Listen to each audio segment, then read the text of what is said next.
we'll go what to films do you UFC. reckon Joe Rogan watches? Warrior. Yeah. Rambo. Here comes the boom.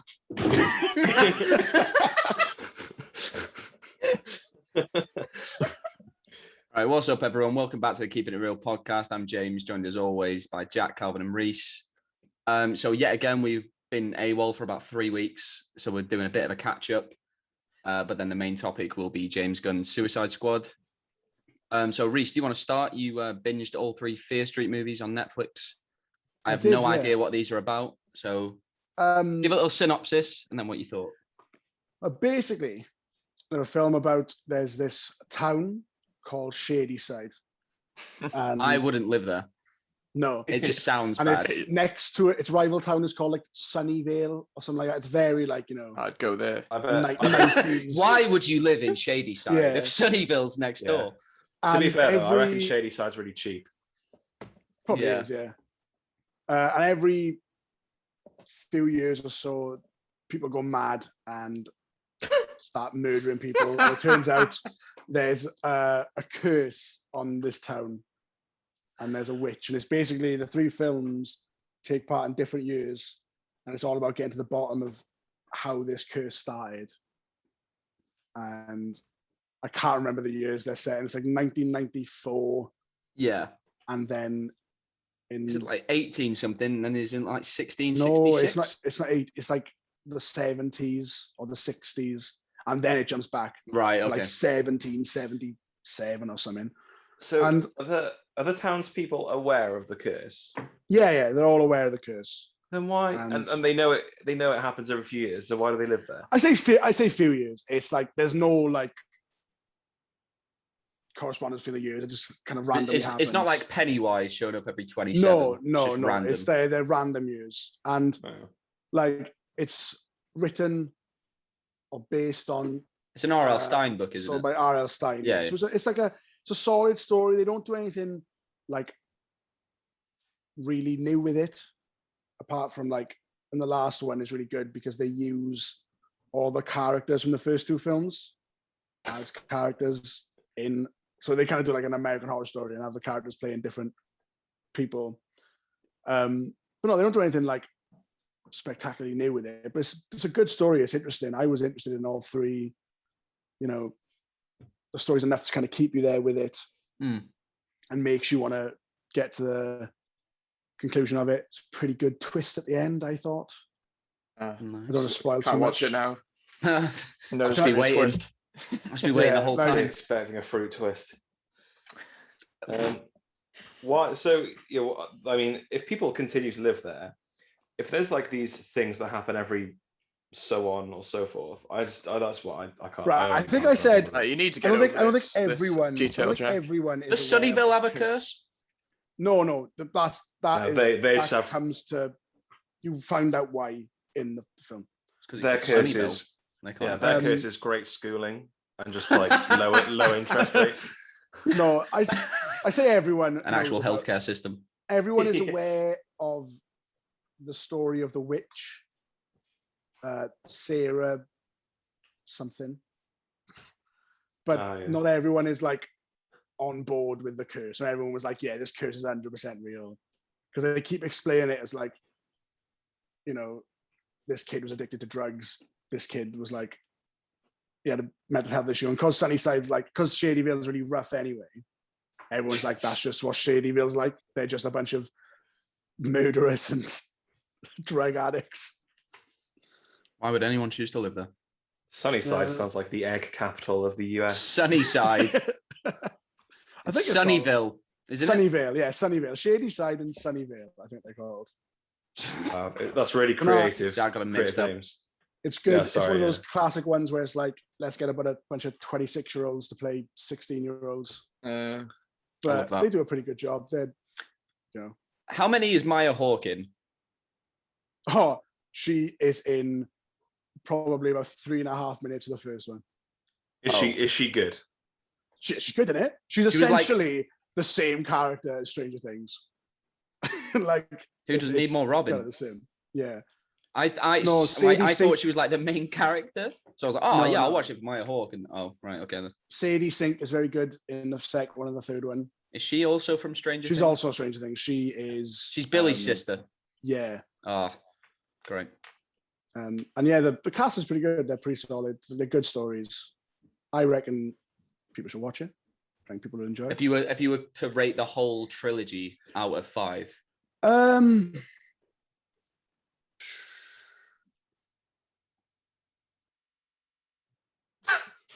trying to think because the second one does take a bit of a dip. right? You got to take that into account. Yeah, The halfway dip. I'll, Dip has to factor in. yeah, I'll give it a 3.5 because the Okay. second one, yeah, does take a bit of a dip. Okay. Calv, as soon as this is over, I'm going to make you watch all 3 of them to see how you defer. I reckon Calvin would be like, Definitely The be man Calvin who would be wrote like, Goosebumps. I'll be right on street. Calvin will watch it and be like, it's a 1. What shall I talk about? Old next. No one else saw Old, did they? No. The new No. M Night Shyamalan movie. Yeah, I won't talk about spoilers, obviously. But we all know the premise, don't we? This family goes to a beach and they start to age quicker than normal. Let's just say that, quicker than normal. This They need their SPF. I really yeah. it's just warning you about the sun. Yeah, I really wanted to like this. I really wanted to like it, just so I could be like, "Fuck you, John Barrowman." Fuck you. I was about to say, like, is it really like? Is it Barrowman? It's not. I've heard it's bad, but is it Barrowman shite. bad? It's not, as he kept putting it, shite. It's entertaining in its own M Night way. You know, I think we go to his movies now with a certain mindset, don't we? Of he's doing his own thing. Maybe it'll work. Maybe it won't. And I say about half of this works. I think conceptually it's a very good idea, and it does just falter in the execution because it's got that classic awful M Night Shyamalan dialogue, which I'm like, this is not how people talk to each other. Has M Night ever had a conversation with anyone? Because these movies, I'm just like, that you clearly don't know how two humans interact, but it is quite funny in its own way. I mean, his first name unintentionally, is M. maybe. His first name is M. His first name is M. So I feel like, yeah, I feel like if someone calls you M, you probably don't know how to have a conversation with someone. I'm sure it's more of a...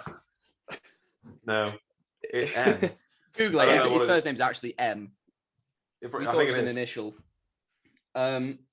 Yeah, the performances are just unintentionally funny.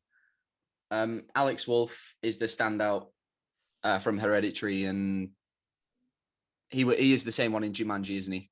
Yeah. Entertaining in its own way. The ending is atrocious. So he just gets over-explained, and you could have easily cut off about 10 minutes off the end. But I'd probably give it a 2.5 out of 5 because I'd say I enjoyed about half. Didn't you say that all the characters in it are like exactly what you need for the exact situation they're in? Like one of them's like a bone doctor. I don't want to spoil anything, but that is purposeful. That is, but like. Yeah, it's just whenever someone says something, they'll be like, but I'm a doctor. And then someone else will be like, I study bones in a museum, and they'll bring it up each about 6 times. I'm like, yes, I understand.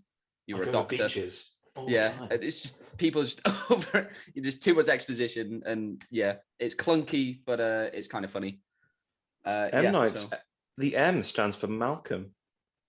It stands for Malcolm. Night Shyamalan. No, that's not true. Oh, it's you actually have me then. It's short for M. Malcolm. Is short for M, but spelled E-M.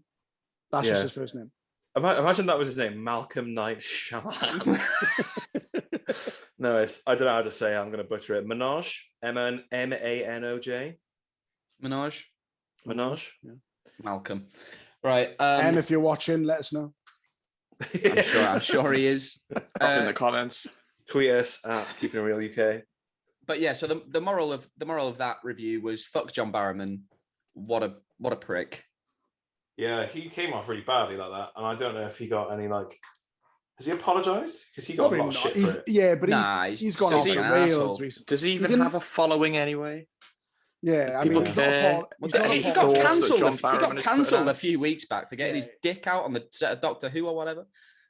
And he's barely apologised for that. He's not going to apologise for screaming at a minimum wage. Imagine having that much money. He's a millionaire, and he went and asked for his money back. Also, he did a film called Shark Attack 3. Honestly, I reckon he auditioned for an M. Night Shyamalan movie, didn't get it, and he's just being bitter. He was supposed to be. He wanted to be Mr. Glass in Sixth Sense. He wanted to be Mr. Glass. He wanted to. This was after Unbreakable as well. Yeah, he wanted to be Mr. Glass. Like, no, I think I should be in Glass. Yeah, he saw what Samuel Jackson did with it, and he's like, I reckon I can do better.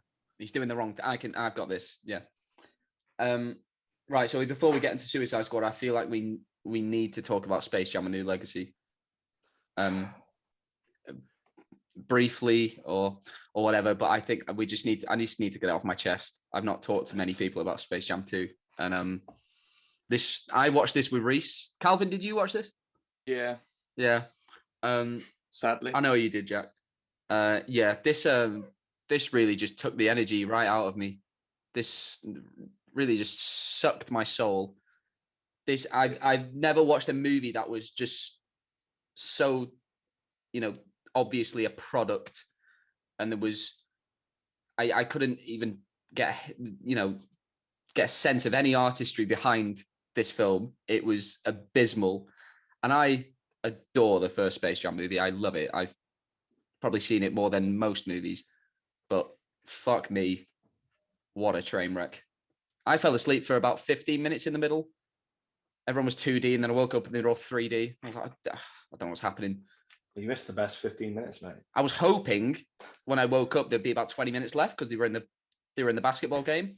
That went on for about 50 minutes. That basketball game is longer than actual basketball. Yeah. They didn't even I've been watching basketball for most of it. Oh yeah, they did play during the Olympics, and the Olympic basketball games go much faster than that Space Jam basketball game did. It was terrible, and it just kept going. Why is this movie 2 hours long? Yeah, it had no right to be. Space Jam should be 90 minutes. The only thing as well, like there's no motivation behind what anyone's doing. Like there's no point of the Looney Tunes even being in it. No.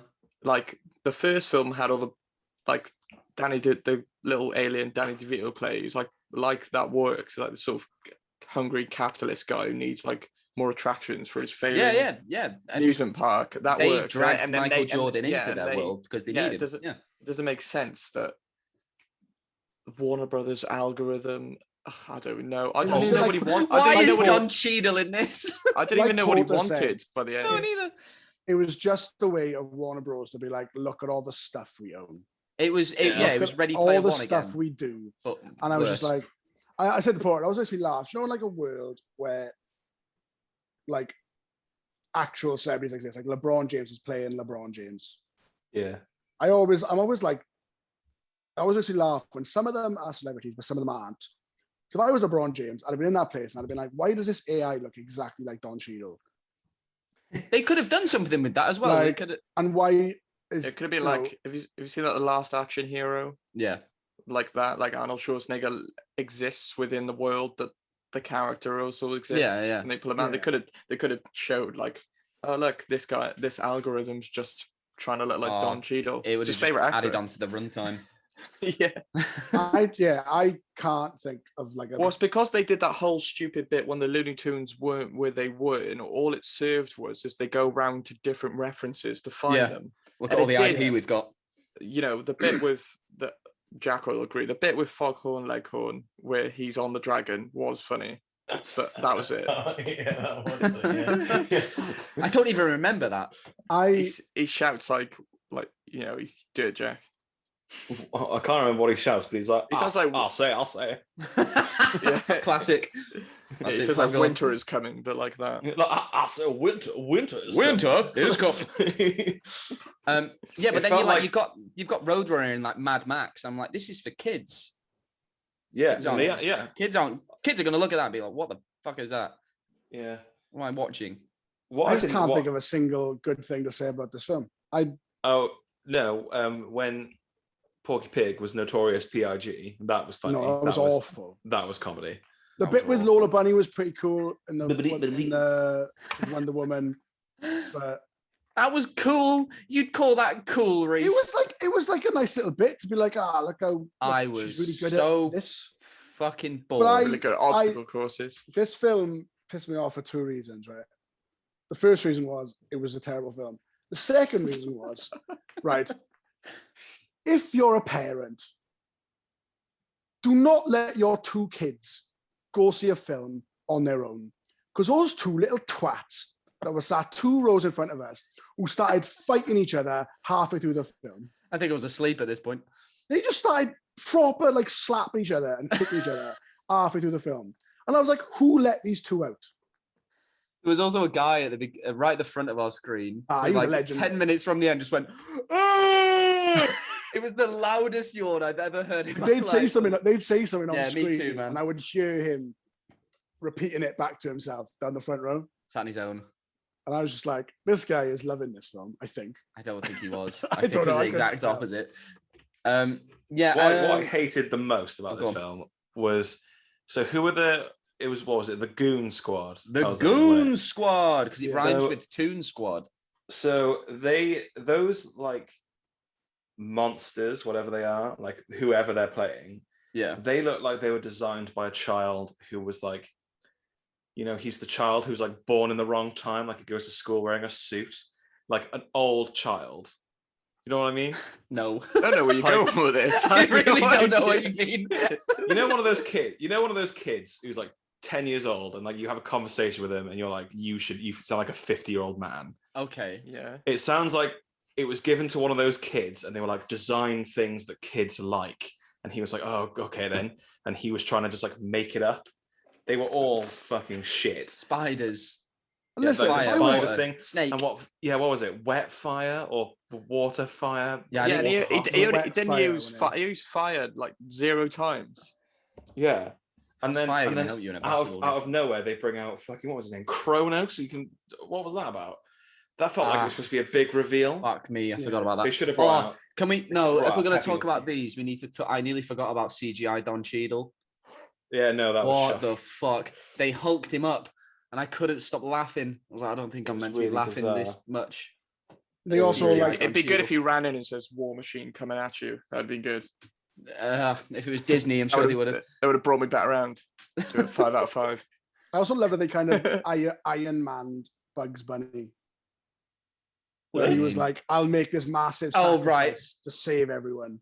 Oh, no, I'll come back. But then they didn't follow But through then he with it. just and came back. ended up in the real world somehow. I mean, also, if I was LeBron imagine if they James, killed off Bugs Bunny. if I was LeBron James, right? If my kid had made a game that somehow ended up to thousands of people almost being trapped in a virtual world, I wouldn't be like, hey, go do more of that. Yeah, I'd be like, you're a cyber terrorist. Like, you're absolutely playing basketball now. That's all you're doing. You're not allowed.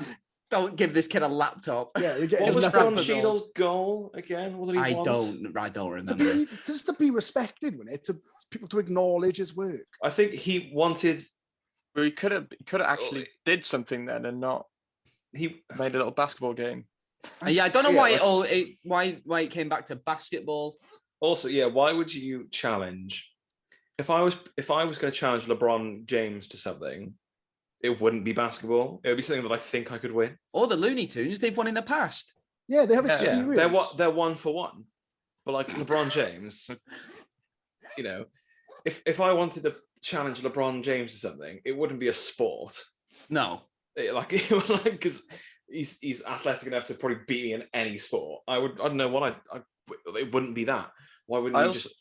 I also think technology is this film, like if there was going to be a sequel to Space Jam, it should have come out like a few years after the first one, because back then like that was like a real like technical achievement, because it was like in the era when they were starting to do that sort of animation and live action. And the whole scene where like they go to Michael Jordan's house, which clearly isn't his house. I've seen The Last Dance. He has terrible taste in furniture. Yeah, like that scene where they're walking through the house at Bugs Bunny and Daffy was groundbreaking. And then to go to like, and now like 30 years later, they just make them like it doesn't feel special anymore. Well, no, Looney Tunes shouldn't be 3D. That felt like a crime. But also, like, why? What benefit did that serve? Not only to the film, like to the plot. Like, just so they could say it's a modern thing. Well, yeah, like, just because it's new. Yeah, because like the way Don Cheadle's AI was acting was like, oh, watch this. It was like, you didn't do anything. LeBron, have we all seen Trainwreck? Yeah.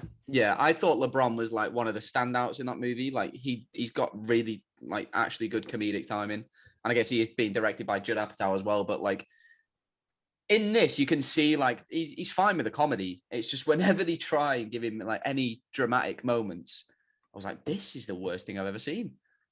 And there's too many of them. Surely, if he just like talked to his kid and he was like, by the way, you've trapped thousands of people in this game. What you've done is wrong. Wouldn't his kid just stop? Like his kid was just loving it.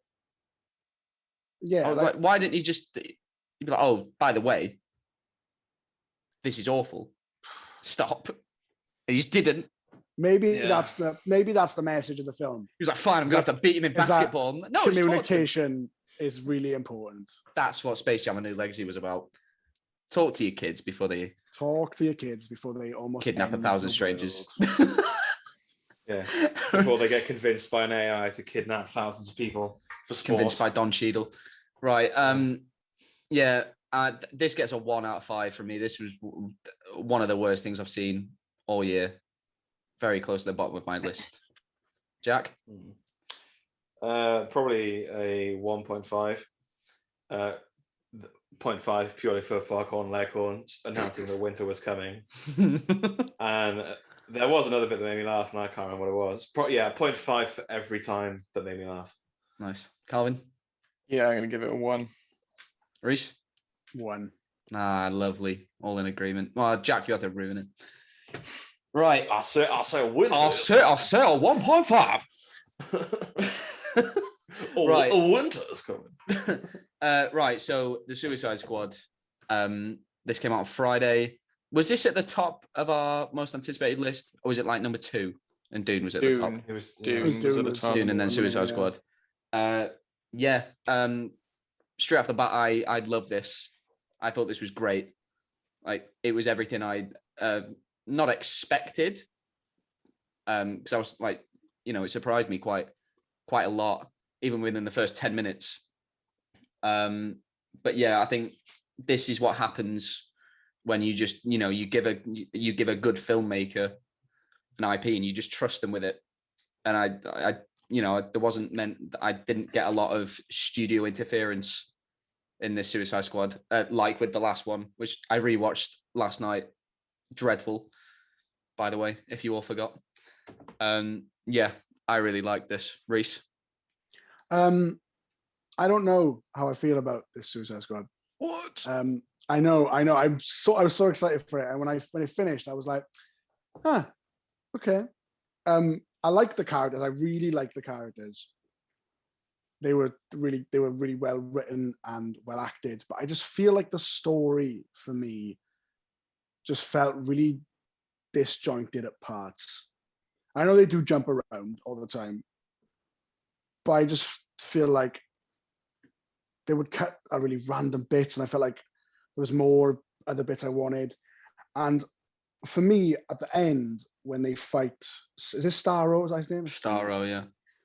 That for me, I feel like that didn't need to be in the film, because it felt like being like they just chucked him in to be like, oh look, now he's the big bad now, when it could have been like he gets out, and then if he was so happy in space, he could have just gone back to space.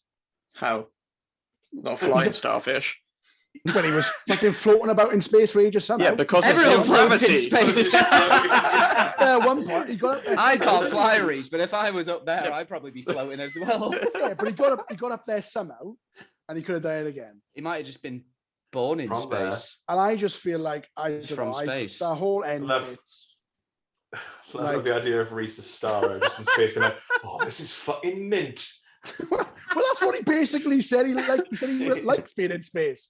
So go back to space then. Yeah, but I think he was I don't think the humans would have let him because they've been held in captive to experiment. Yeah, you've been held captive for what was it, 30 years? Yeah, most of them are dead now. They fucking but you're not, fuck these. I'm gonna take over this city. But no, like that, my little starfish. I wasn't sure about that bit, but lots of the bits where it was just like jumping back and forth, I was a bit like, it's cool once or twice, but when you do it all the time. Oh yeah, the time jumps. Yeah. I felt they maybe did that one too many times. And like being like, it pops up being like, meanwhile, Harley. I'm like, that's cool once or twice, but it's not cool. It's not smart.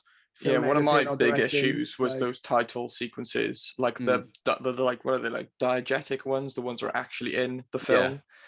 There was too many of those, and they were just like, oh, how can we do this creatively? Let's do fire, now a bit of metal, then some leaves. I think twice would have been fine, but it kept I'd rather it just show up on the screen possibly. I don't need like this to show that you're super creative by doing this all the time. It just sort of keeps pulling me out. Felt like a gimmick. Yeah. But like I said, the characters are really I enjoyed all the characters. I was a bit gutted that we didn't get to see more of some of them. Yeah, I felt like some of them. All you need to do was look at the poster to know which is like the main team. I think that they ruined it with their marketing a little bit. I feel like there was some that I definitely wanted more of. Yeah, it kind of promised to be like this super weird thing, but then a lot of like the really weird things and characters it either killed off or didn't go there.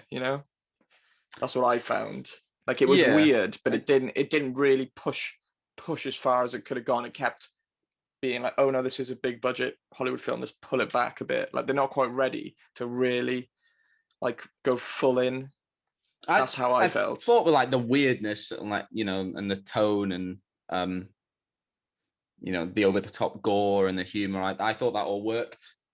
That all worked for me. And Reese, I loved Starro. I loved the visuals of him. I loved how like he looked like he looked silly, but he was still like sort of terrifying and freaky. And I really liked that. One of the most memorable parts of the film, and it's that woman who clearly only had one line, but she made the most of her line. She says something like, I own this planet now or something. Oh, right. And she goes for it. Like she gives too much energy to the line. And I was like, she took that 30 seconds of screen time. She was like, this is it. This is a moment. This is my big break. I think the only problem I had was Starro, really. I just felt that portion of the film was wrapped up a bit too quickly. I think that's maybe I feel like maybe Reese felt like it wasn't relevant. I feel like it was relevant, longer, but if it was longer, maybe I wouldn't have felt the same. But I felt like I do feel the film was lacking from a sort of proper villainous presence up until that point. Yeah, and the like army people or whatever they weren't doing it for me. I hated the whole sequence with Harley Quinn and just what she's doing, like meanwhile Harley, like with that man. I really like that. I thought it didn't work with anything that was going on. I liked like her breakout scene and stuff, but with that guy, the like leader of this country or whatever, I don't know. I just felt it. The tone of it was like, just felt super strange, but not in like the way the film was going for. It felt like a really long-winded way of just getting to that monologue at the end, where she basically says the Joker's a bad man, which we already knew. Yeah, but now she's like fully over him. She needs to. She's sorting herself out. We did need a 7-minute sequence of some sort of love affair with that man who's the worst. I like that because of how quickly it turns. and we're talking spoilers now anyway. When she's killed him because of one thing he says, I thought that was funny, and because of what we'd just seen, I felt that added to the. I can't believe they burnt his birds. Oh yeah, I never wanted to hear what birds burning alive sounded like.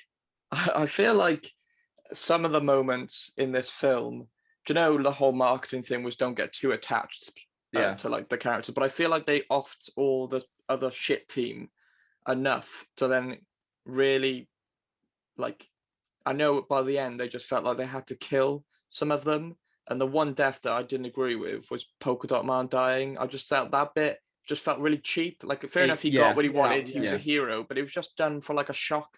It was done for shock and a laugh. Yeah, and I was just like, there's more. Like, do it to the characters you don't care about. But I know you like don't get too attached. But or if you're going to kill off one of your most sympathetic character, have it be a moment.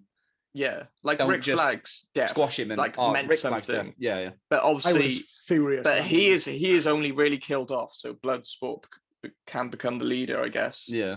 But like the whole thing, that whole fight between all of those, like where Peacemaker's trying to do his thing, that was great because I felt that actually it corresponded to the motivation of the characters. Like Peacemaker is someone who he keeps saying he will do anything to achieve peace. Yeah, so it makes sense that he would just turn and literally maliciously kill all of them to possibly even achieve whatever he thinks is peace. I thought all that bit was done great, especially when Bloodsport fucking shoots him in the neck. Yeah. Because I don't know what they're getting this Peacemaker TV show, and judging by the end credits, it looks like it is going to be a sequel thing now. Yeah, it is, yeah. But judging by the last thing we saw of him, he is like I can't find anything sympathetic about him towards him. Oh, like, no, I don't think that he's going to be the hero of this show. Like, he's an absolute piece of shit. Yeah, I know, but like it's because it's James Gunn doing the show as well. I feel like he's he's got that tone again. John Cena was great. Yeah, he is good. Comedic timing is flawless. He should definitely really, one of the standouts. I think he should stick to doing comedy. I think he's one of these actors, like he's very different to The Rock, whereas like he can actually like not take himself seriously. Yeah.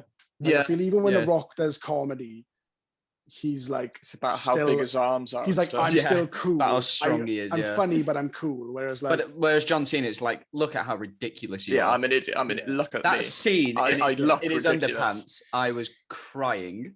And his abs, why are you in your underwear? His abs like protrude. Oh my god! The man's a genetic freak. Every time his arms in that little costume, they're bigger than his head. I know we said this when we reviewed Fast 9 as well, but it's just such a hilarious looking man. I love him. Yeah, I think the standout for me in this was Ratcatcher 2. I thought my that favorite actress as well. Was great, and I'm glad that she was able to win, but she beat Starro basically. Like, having rats is such a strong power. That was such a moment. I'd never thought I'd get emotional watching rats climb up a big alien starfish. And I kept thinking, I kept thinking, if they kill Sebastian, I will riot. Yeah. At the end of the Idris Elba stroking him, I was like, he's gonna crush him. That whole arc of the rats. I thought it was fantastic. I came home, I was like, I want a pet rat. I just need one to pet. They look so cute. A CGI one, preferably. Ratcatcher was my favorite as well. Her growing bond with Bloodsport, their surrogate father-daughter relationship, I thought was really quite powerful, because we see his real daughter at the beginning of the film and how awful that relationship is. Like 2 minute scene of them just screaming, "Fuck you!" Yeah, that's great. You. But through Ratcatcher, he'll better himself and hopefully do better with his actual daughter. I thought that was really nice. Also, really Taika Waititi is Ratcatcher 1. Yeah, I was waiting the whole movie. I was like, he's in this movie somewhere. I was a little bit disappointed that his role wasn't bigger, but then the moment he was in was really nice. It was. So, that moment on top of the whatever, like that building. How did they get up there? Transported by rats. Yeah, loads of rats. Rat steps in it as well. Yeah, we talked about Rick Flag's death. That was the one that caught me off guard the most. No, I thought that was blindingly obvious. The whole way through. Yeah, the second that she says to Bloodsport, she's like, "I'm going to make you a leader." I was like, "Well, Rick Flag is going to die." Oh, right. At some point in this film, and then when he eventually did, I was just like, "Oh." Finally, give him a personality, and then because he's kill him off. No one's very good in the first Suicide Squad movie. No one's great in it. Apart from Captain Boomerang. Oh yeah. We'll talk about Captain Boomerang. Yeah. But I thought Joel Kinnaman. I really like Joel Kinnaman as an actor. Yeah, he's a good actor. He's just not in enough. I think that RoboCop reboot sort of skewed a few definitely things he was involved in. But he's really good in this. He's in a great Swedish, because he is Swedish, isn't he? Is he Swedish? Yeah. He's in a great Swedish film called Easy Money from like 2010 or 9 when he's really young. And it's like a Swedish gangster film. And he's like, that's his best performance I've seen him in. And then obviously he was, after that, was he in The Killing? The old Nordic crime show? Yeah. So he's got quite good things under his belt. He's just never in anything. He's a better agent. Yeah. Justice for Joel Kinnaman. Maybe his sister can become his agent. Are you talking to me? Well, I'm talking to the only person whose family member is an agent. I'm called Jack. I didn't hear you say my name. I'll put him forward. What a good word in for our boy. What was worse about that as well is at the end, when they were talking about how we found him in the rubble and his heart was still beating or whatever. Oh, I was like, oh, it's gonna be Rick Flag, and I was like, heart's still beating. John Cena. Yeah, I know, but I thought maybe because they specifically mentioned the heart, I was like, somehow. Oh right. He survived. Yeah, I thought it'd be Peacemaker. I was a bit gutted about it then. I thought it was going to be him because I don't know the comics, so I was like, oh, maybe like there's like a rendition where like Rick Flag is like, I don't know, superhuman, part fucking cyborg or something mental. Get that Rick Flag TV show. So we talked about we got some returning cast members, obviously. So Rick Flag. Harley's not in it as much as I thought she would be. No. She's probably only in about like a third of the movie. And then Jai Courtney, Captain Boomerang, gets killed off in 5 minutes. I was so gutted because his line He's doing all the press. they all are, but his line with Pete Davidson is this thing a dog? He's like, a dog? What kind of dog do you think it is, mate? No matter how many times I see that, I think that's the funniest thing. It's so obviously not a dog. I think that's so funny. Yeah. So I was so gutted when 5 minutes later they all got killed off. Like Flula got nothing to do. I know. I was gutted about it. I would have liked to see Who's more that? Flula. Flula Javelin. Oh right. But I especially wanted. Yeah, but that death was the funniest to me because I was like, what's a man with a javelin going to do against guns? Nothing. He's just getting absolutely blown away. We got. And then Harley Quinn absolutely batters people with it. Oh yeah. We got Nathan Fillion as the detachable kid. That was funny. He's shooting his arms. Shooting his arms. He's just this armless body just doing that. Yeah. What was it? Dumb. Michael Rooker's Savant was such a red herring. You literally follow him start the first movie with him, 10 minutes. And he just fucking bails. Yeah, wanting more Pete Davidson as well. Yeah. I was gutted. I feel like if you're gonna kill off someone like Captain Boomerang, who's just like he's a bit of a wind-up merchant. Like he always. He's a fucking bogan. I feel like you need someone to like replace him, and I feel like Blackguard would have been a good replacement, especially because at the start we had him that flashback with Idris Elba. You had him dropping the toilet paper in front of him. Yeah, I feel like having those two, together, kind of at each other's throats, like him winding them up all the time, would have been. But would he have been more annoying than? Well, the description sort of a wind-up merchant. That's what I'm thinking. His character was very annoying, and I was glad to see his face blown off in 15 minutes. Quite graphically, his face literally got shot off. Good shot as well. They only shot once. Yeah, brilliant. That's the thing about bad guys. When they need to hit something, they hit it first go. When when there's 100 of them firing, they can never hit anything. Let's talk about Bloodsport. I was unfamiliar with Bloodsport from the comics, so this is like my first foray into that character. Such a cool idea of just like his suit is all his weapons. Yeah, and they're just sort of detachable and like add on and stuff. And he's got the little slingshots on his wrist with the darts. I thought that was sick. At the end, when he keeps like ripping parts off of his suit to make that gun like bigger and bigger, I thought that was quite cool. Yeah, it was very cool. I'm not usually like a massive Idris Elba fan either. Like I think he's okay, but I thought he was really good in this. Oh, he was great. Yeah, and if this movie's got a lead, it is Idris Elba for sure. Yeah. He needs more roles like this because he's so good. You know, he's got that. He's got the tough leading man persona, but he's also really funny in some of these moments. Talking about funny though, we need to bring up King Shark, who's just. I know they want to be my best friend. They really dumbed him. Like they dumbed him down, didn't they? Because I know in the comics he's like hyper intelligent, but then I think he's probably too powerful if he's like really intelligent. Well, exactly. Just make him some absolute. Well, I feel like anything voiced by Sylvester Stallone can't portray hyper intelligence. I'd have loved to have sat in that meeting with Sylvester Stallone, where he's played all these like he's played he's Rocky Balboa. And you're like, yeah, we want you to voice a shark, a dumb shark. Yeah, but James Gunn is probably already friends with him because he's in Guardians of the Galaxy. Too, yeah, probably. Yeah. I thought. What amazed me so much about this movie is, how ridiculous and everything it gets. It's still got so much heart to it. And I felt like just the little moments between Ratcatcher and King Shark were some of the best examples of that. Because King Shark is the stupidest character in this movie. It's a big talking shark with hands and shorts on. But he's absolutely ridiculous. I didn't realize he was going to be like completely bulletproof and stuff. Oh, there's like 4 instances of the film where I was like, well, he's just died, but he just gets back and up. Every time I was like, yes, fine. He's been hanging around with the Fast and Furious cast too much. Yeah. Well, you could tell going into it who is not going to die. Like Idris Elba is not going to die. Harley Quinn, they're never going to kill. I think Harley Quinn's the only for sure. I was like, she's not going to die. I think I. Like King Shark, they'll get so much fucking merchandising out of that, they won't kill him off. 100%. I'm going to buy loads. I loved him. Loads of King Sharks. Yeah. He's my new best friend.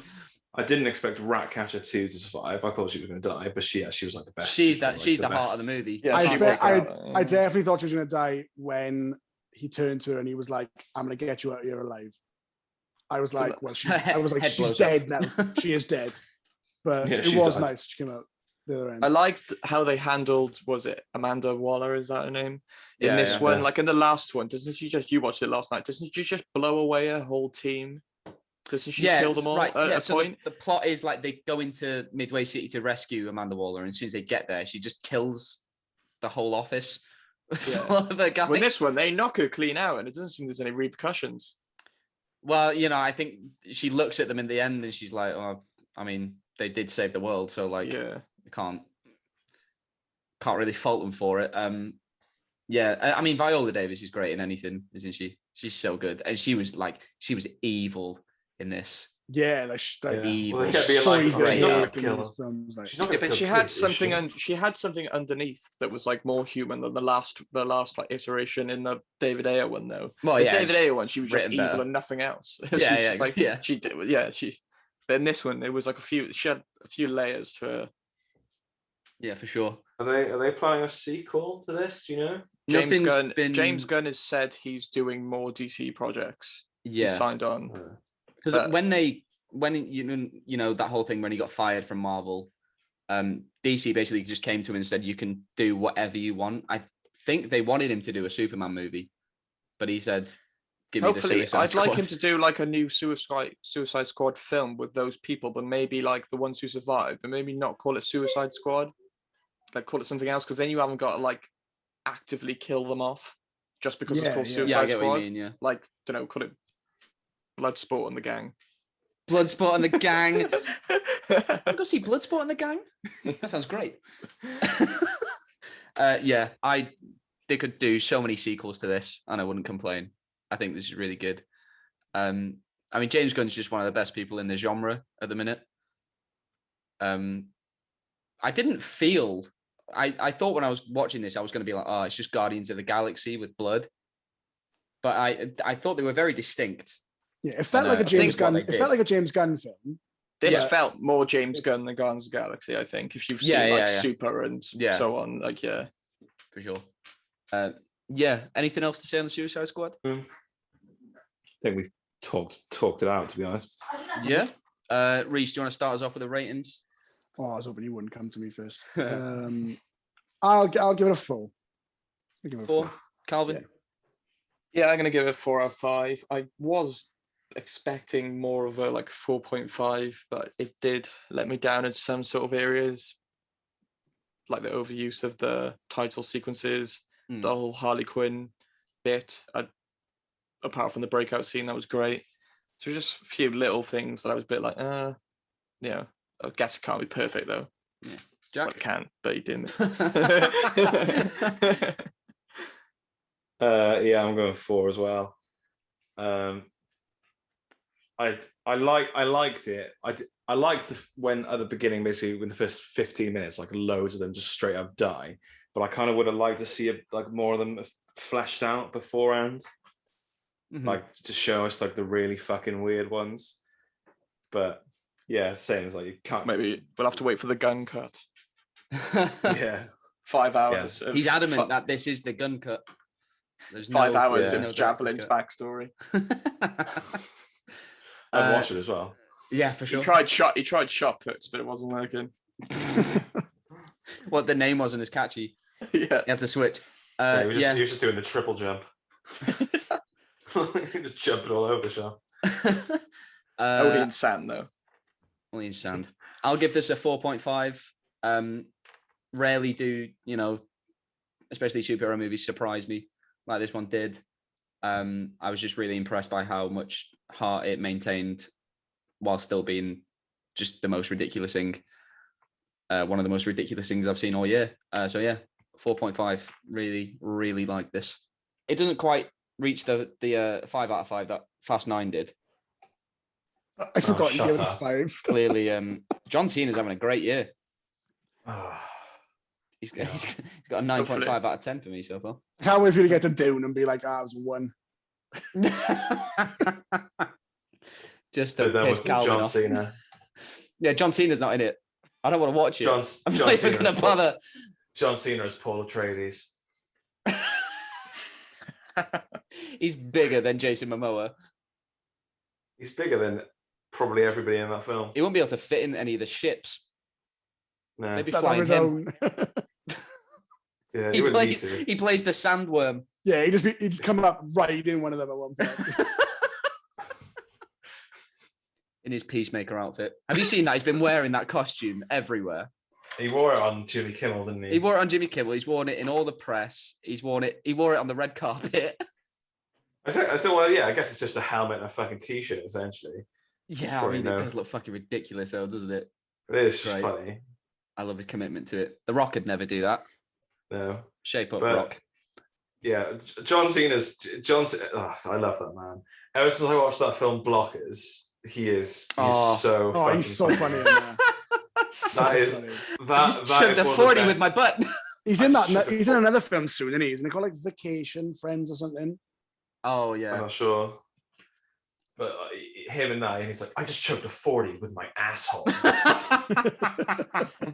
That is the comedic performance of that year. So fucking good.